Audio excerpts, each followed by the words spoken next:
Yamaha phasor এই বাইকটার সামনের চাকা প্রচণ্ড জাম। এই জাম হওয়ার কারণে আপনার মাইলেজটা একদম কমে গেছে, ইঞ্জিনটা অতিরিক্ত হিট হচ্ছে আপনার। এটা মূলত জাম হয়ে গেছে যে ইয়ক চাপের যে জয়েন্ট বুশগুলো আছে, এই জয়েন্ট বুস্টের এখানে মূলত শুকিয়ে যায়।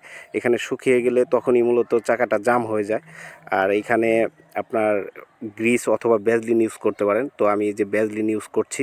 তো ভ্যাসলিনটা ইউজ করলে এখানে শুকায় না, গ্রিসটা ইউজ করলে আপনার দেখা যায় ভালো মানের গ্রিস এখন বাজারে ওরকম পাওয়া যায় না।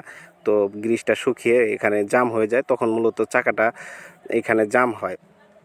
আর জয়েন্ট বুশ সবসময় যেভাবে ইজি থাকবে তো ওইভাবে লাগানো দরকার। তো আমি মনে করি যে ভ্যাসলিন দিয়ে লাগাইলে আপনার দীর্ঘদিন যেহেতু এখানে জং আসে না, তো ভ্যাসলিন দিয়ে আপনারা লাগাইতে পারেন।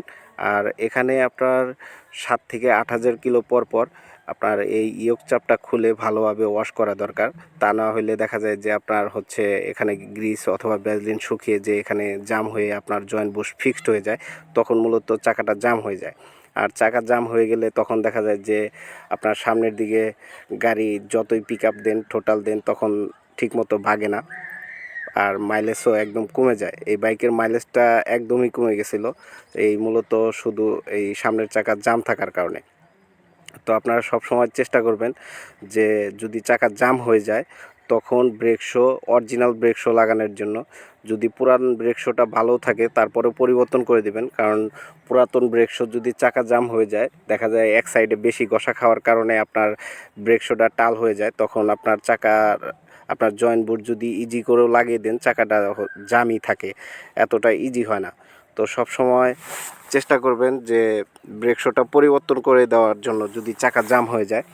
আর আরেকটা বিষয়, সব সময় অরিজিনাল ব্রেক শো লাগাবেন।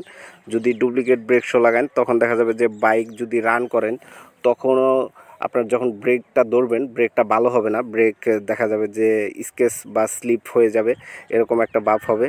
তো সবসময় চেষ্টা করবেন অরিজিনাল ব্রেক শো লাগাইতে। আর বাজারে কিন্তু সেম কোয়ালিটির আপনার ব্রেক শো পাওয়া যায়, দেখা যায় যে ব্রেকের কাভার সেম, আপনার ব্রেক শো দেখা যায় একই, কিন্তু ওই সমস্ত ব্রেক শোগুলা লাগাইলে আপনার ব্রেক কন্ট্রোলিংটা একদমই ভালো হয় না, খুবই একটা বেকায়দায়ী ধরা চলে যে খুব সমস্যা। তো সবসময় চেষ্টা করবেন যে অরিজিনাল ব্রেক শো লাগানোর জন্য দোকানদারকে বলবেন যারা পার্টস বিক্রি করে যে ভাই আমাকে অরিজিনাল ব্রেক শো দেন, 2 টাকা বেশি নিলেও আপনি অরিজিনাল ব্রেক শোটা লাগাইলে ব্রেক কন্ট্রোলিংটা অনেকটাই ভালো পাবেন। আর সবসময় চেষ্টা করবেন ভালো একজন টেকনিশিয়ানের কাছে যে এই সমস্ত কাজ করার জন্য। এগুলো আপনার ব্রেকের বিষয়, এগুলো সবসময় ভালো টেকনিশিয়ান দিয়ে কাজ করালে আপনার বাইকটা অনেকটাই ভালো থাকবে। তো যাই হোক, আমার ভিডিওটি অনেকক্ষণ ধরেই দেখছেন, যারা এতক্ষণ পর্যন্ত দেখছেন আপনাদের অসংখ্য ধন্যবাদ। তো আমার পেজটিতে যারা নতুন রয়েছেন একটু ফলো করে দিবেন, আর আমার ভিডিওটি যদি ভালো লাগে শেয়ার করে দিবেন। তো সবাই ভালো থাকুন, সুস্থ থাকুন, আল্লাহ হাফেজ। দেখা হবে আবার অন্য কোনো ভিডিওতে, অন্য কোনো বিষয় নিয়ে। আমি সবসময় আপনাদেরকে মোটরসাইকেল সম্বন্ধেই বিভিন্ন সমস্যা নিয়ে ভিডিও দিয়ে থাকি। তো সবাই ভালো থাকেন, সুস্থ